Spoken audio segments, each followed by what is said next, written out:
बार लक्ष्मी जी भगवान नारायण के चरण दबा रही थी तो भगवान नारायण मुस्कुरा करके लक्ष्मी की तरफ देखने लगे तो लक्ष्मी भी बड़ी मंद मंद मुस्कुराहट से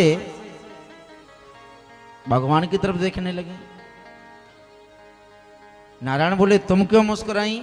लक्ष्मी बोली बस ऐसी ही प्रभु, ऐसी ही मुस्कुराई थी। बोले नहीं नहीं नहीं नहीं,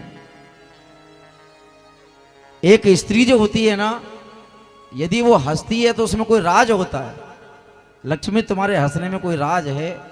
बताओ तुम कैसे हंसी, तुम कैसे मुस्कुराई? बोले बस प्रभु ऐसे ही।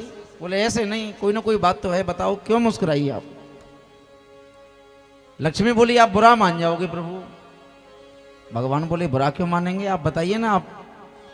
बोले मेरे मुस्कुराने का कारण कि ये दुनिया वाले आपको गाली देते हैं लेकिन मेरी पूजा करते हैं। नारायण बोले तुम्हारी पूजा करते हैं ये तो बात तो सही है, लेकिन मुझे गाली देते हैं ये मैं विश्वास नहीं करता।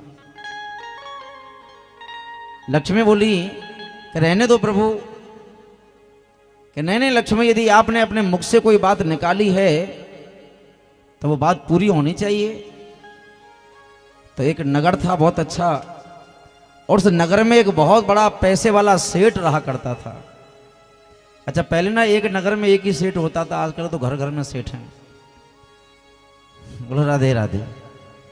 तो उस नगर का एक ही सेठ था और उस सेठ के एक ही लड़का था, और सेठ के एक जो लड़का था वो लड़का मर गया। जब लड़का मर गया तो उस सेठ के जितने भी रिश्तेदार, सगे संबंधी, यार दोस्त आए और बैठ करके कहने लगे भगवान तूने बहुत बुरा किया, इस सेठ के एक ही लड़का था और वो लड़का तूने मार दिया। अब जो भी आए भगवान को बुरा कहने लगे, जो भी आए भगवान को बुरा कहने लगे कि भगवान तूने बहुत बुरा किया, इस सेठ के लड़के को तुझे मारना नहीं चाहिए था, तूने बहुत बुरा किया, तूने बहुत बुरा किया। अब लड़के को शमशान लेके चले गए और शमशान में जाके लकड़ियों में चिता पर रख दिया। और चिता पे रखने के बाद अब चिता लगाने की, आग लगाने की देर थी। तो लक्ष्मी कहने लगी कि देखो ये लोग आपको कितना गाली दे रहे हैं। नारायण बोले मुझे तो ये गाली दे रहे हैं, लेकिन ये तो बताओ कि ये आपकी पूजा कैसे कर रहे हैं?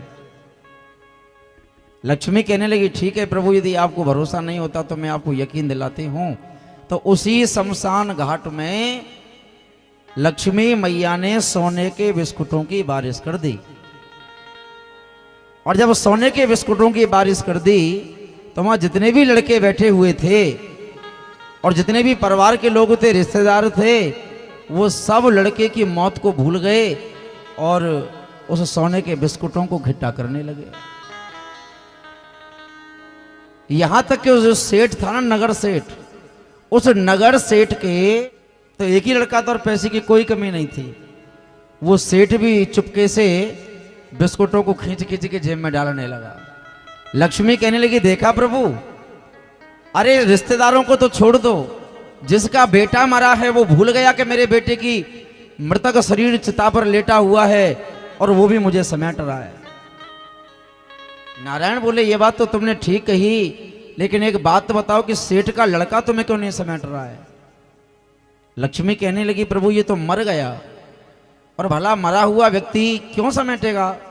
नारायण बोले लक्ष्मी ये मरा नहीं है, इसके अंदर से हम निकल गए। जिसके अंदर से हम निकल गए वो तुम्हारी तरफ देख भी नहीं रहा है, और जिसके अंदर हम हैं वो तुम्हें दोनों हाथों से समेट रहा है, वो दोनों हाथों से समेट रहा है। बोले नारायण भगवान की जय।